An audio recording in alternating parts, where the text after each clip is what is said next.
Hey, Jason, it was 35-17 that fourth quarter. Just, what did you see during that stretch? Yeah, I think when you look at the start of that fourth quarter, we turned the ball over twice. We missed some layups. We had some great looks, and they capitalized. Points off the turnovers was extremely high for us tonight. So we got to go back and look at that. We got to take care of the ball, but we put ourselves in a position, to win that game going into the fourth. Mike? Offensively, you guys had 16 three-pointers tonight. That's the season high. Just what'd you see that was working for you guys out there from the perimeter? Well, I thought, just being able to drive the ball. We played fast, and I thought the guys did a great job of relocating and finding an open guy. We took 45 of them. We took 45 of them. A lot of them were wide open. So we felt like we left some on the table there tonight. And if we could have made a couple more, maybe it's a little bit different going into the fourth quarter. Go ahead in the middle. Jason, it was a great first three quarters. You have that last quarter, of course, outscored 35-17. How much did it impact not having players like Anthony Davis, Derek Lively, and of course, Gafford being on minute restriction?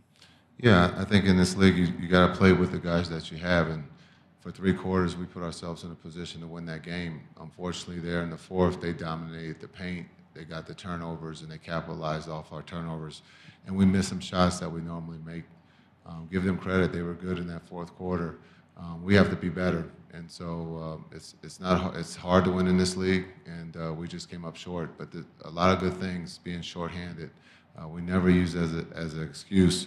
You play with the guys that you have, and the guys tonight played their heart out. Any other questions for Coach? Over here, standing on the right. Thank you, Coach. Tough night. How's the feeling playing here on Mexico City, being the visitor on the paper, but having the crowd on your side? Yeah, I think being able to play international basketball is always big, and for the NBA to come to Mexico City is something that they've been doing. The Mavs have been a part of that, and like you said, we did have the crowd, behind us tonight. That fourth quarter, we just couldn't do anything right, so we got to go back and look at that quarter so we can get better. Fifth row in the center. Hi, Coach. Could you talk to us about D'Lo's leadership, not only scoring-wise, but also we saw him talking to his teammates, both offensive and defensive-wise? Yeah, when you talk about D'Lo's tonight, he was great on both ends, and you bring up his leadership, just his communication skills. We need that, and he kept us organized, and he benefited from being organized tonight.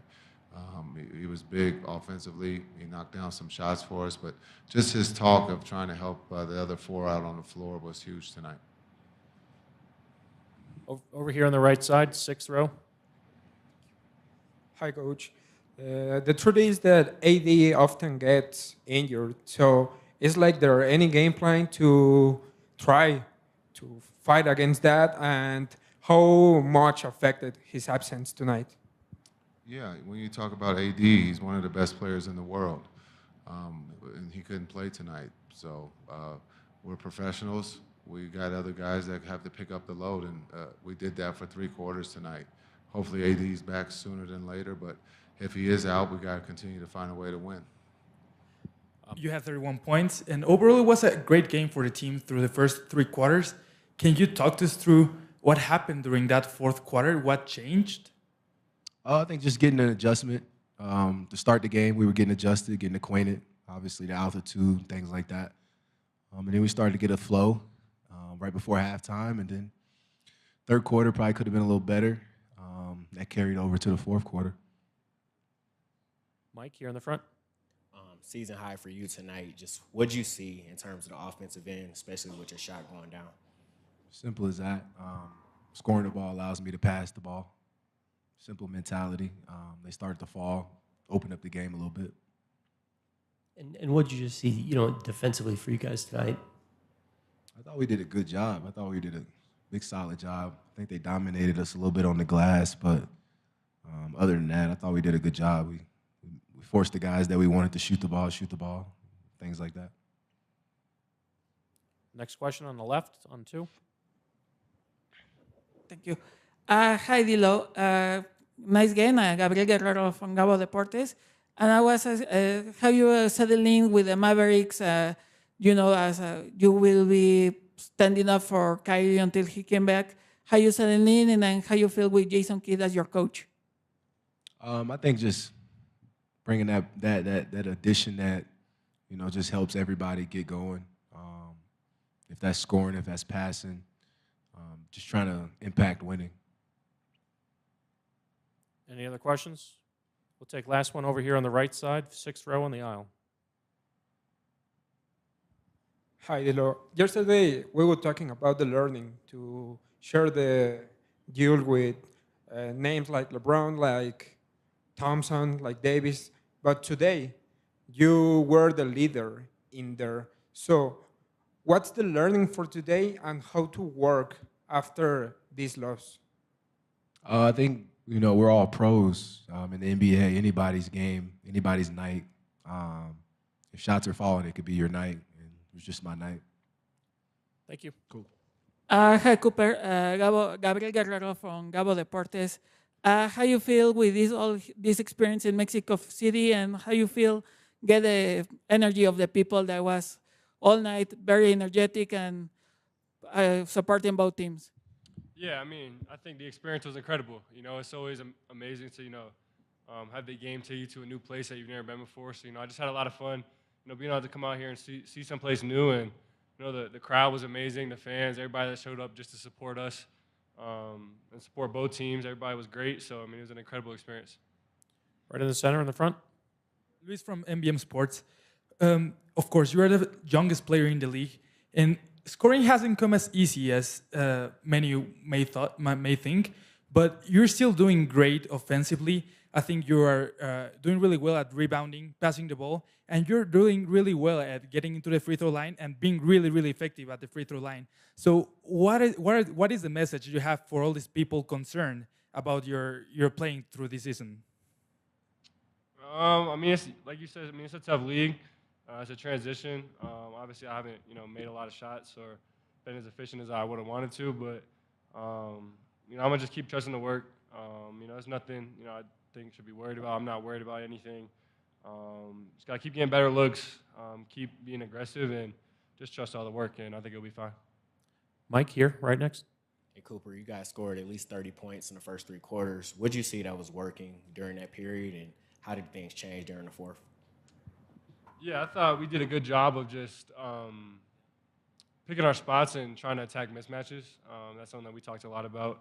We've kind of talked about actually a lot through all these games so far, is just really trying to pick out mismatches and attack certain defenders. So I thought we did a good job of that. We were patient. We found our sprays, our kickouts, our driving kicks, and we were getting good looks. We weren't hitting every shot, and you're never going to, but I thought we were getting good looks. Christian? It was a big night for Detroit, scoring in the paint. What did you see defensively that allowed them to get a lot on the interior tonight? Yeah, I think they're just a physical team. They're a really physical, hardworking team. They have a lot of guys that just play really, really hard on every possession. And I thought we could have done a better job kind of, holding up the hole and covering the rim a little bit. But I think at the end of the day, they just play really, really hard and really physical. So it's always going to be tough to deal with. 5th row towards the center. Hi, Kip. Just a final message to the Mavs fan and both the Mexican fans. Thank you. Yeah, I mean, I'm grateful for all the support that we've had. It's incredible to come out here and have this experience. So just, really grateful and blessed for all the support that we've gotten. And, yeah. Any other questions? Oh, sorry, in the middle. Hi, Cooper. Justin Quinn from USA Today. Maine is not exactly known for being like a hotbed of NBA prospects, but you were the top pick. What would you say to Mexican prospects working their way through whatever channels they have available to them to get to the NBA?